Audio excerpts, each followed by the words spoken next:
Please like the video and share it so that it reaches many more people and you get sawaba, or rewards from Allah. This could be a sawabe jariyah or continuous reward for you long after you are gone. Volume 8, Book 74, number 294. Narrated by Abdullah bin Amr. The news of my fasting was mentioned to the Prophet.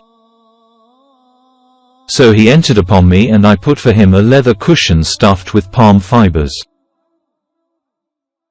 The Prophet sat on the floor and the cushion was between me and him.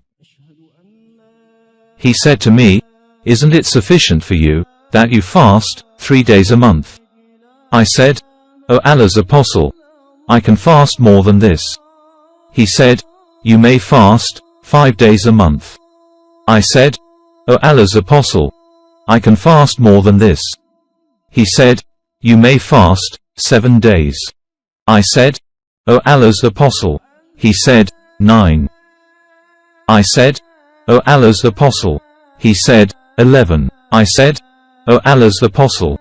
He said, "No fasting is superior to the fasting of the Prophet David, which was 1/2 of a year, and he used to fast on alternate days."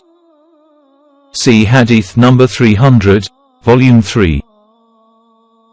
Volume 8, Book 74, number 295.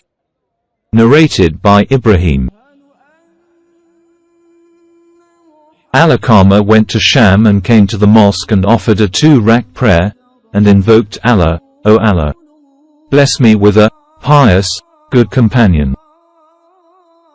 So he sat beside Abu ad-Darda, who asked, "From where are you?" He said, "From the people of Kufa." Abu Darda said, "Wasn't there among you the person who keeps the secrets of the Prophet, which nobody knew except him, i.e., Hudhaifa bin al-Yaman? And isn't there among you the person whom Allah gave refuge from Satan through the request, tongue, of Allah's Apostle, i.e., Ammar? Isn't there among you the one who used to carry the sawak and the cushion, or pillows, of the prophets, i.e., Ibn Mas'ud? How did Ibn Mas'ud use to recite, by the night as it conceals the light, Surah 92? Al-Qama said, "What Dakari wal untha, and by male and female." Abu ad-Darda added, "These people continued to argue with me regarding it till they were about to cause me to have doubts, although I heard it from Allah's Apostle." Volume 8, Book 74, number 296. Narrated by Sal bin Sa'd. We used to have a midday nap and take our meals after the Jumu'ah prayer.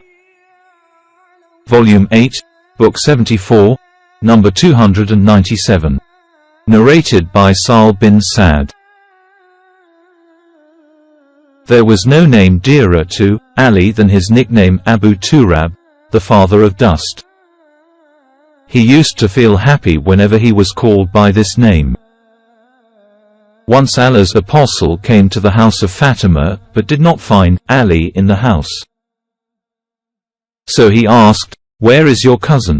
She replied, "There was something, a quarrel, between me and him," whereupon he got angry with me and went out without having a midday nap in my house. Allah's Apostle asked a person to look for him. That person came, and said, "O Allah's Apostle, he, Ali, is sleeping in the mosque." So Allah's Apostle went there and found him lying. His upper body cover had fallen off to one side of his body, and so he was covered with dust. Allah's Apostle started cleaning the dust from him, saying, "Get up, O Abu Turab. Get up, Abu Turab." See Hadith number 432, Volume 1. Volume 8, Book 74, number 298. Narrated by Thumama.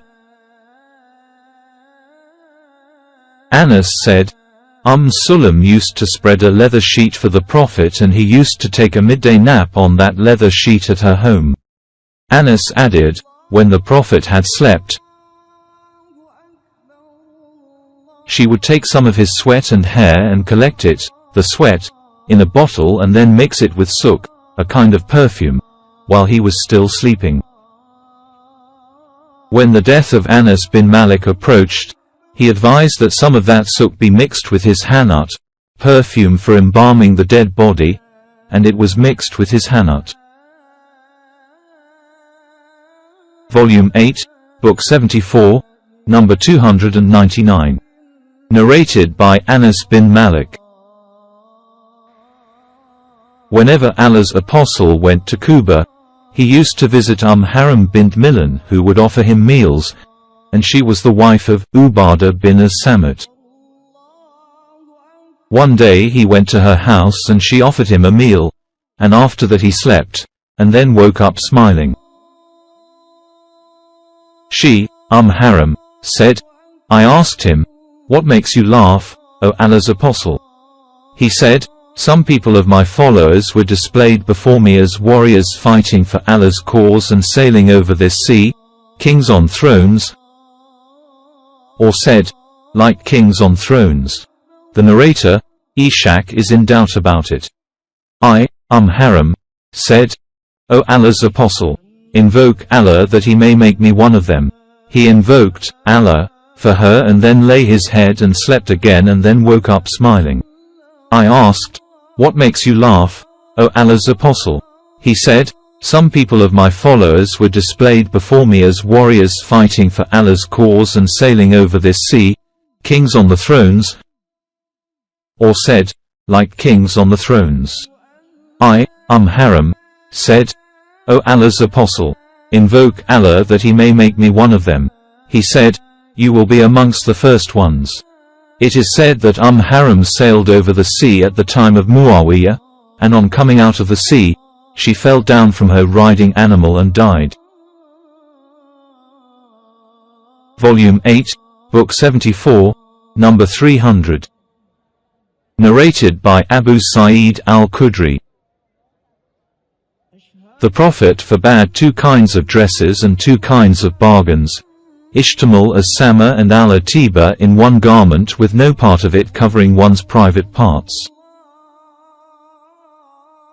The two kinds of bargains were smiley face, al-Mulamasa and al-Munabada. Volume 8, Book 74, number 301. Narrated by Aisha. He added, but this year he reviewed it with me twice, and therefore I think that my time of death has approached. So, be afraid of Allah, and be patient, for I am the best predecessor for you, in the hereafter. Fatima added, so I wept as you, Aisha, witnessed.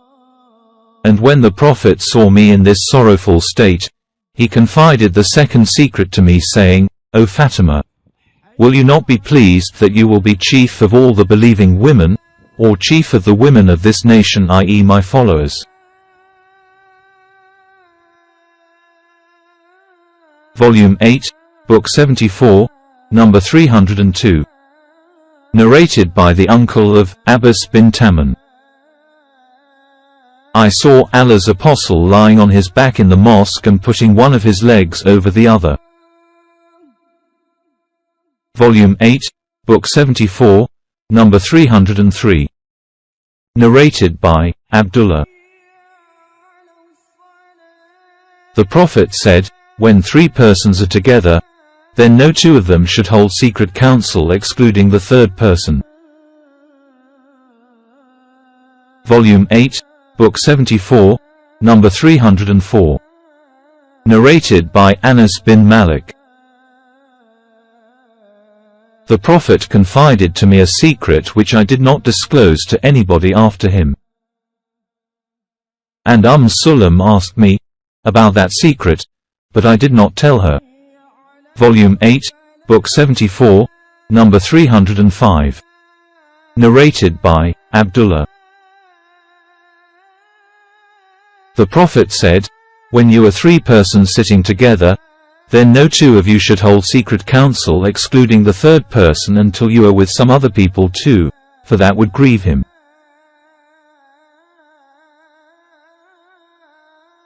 حي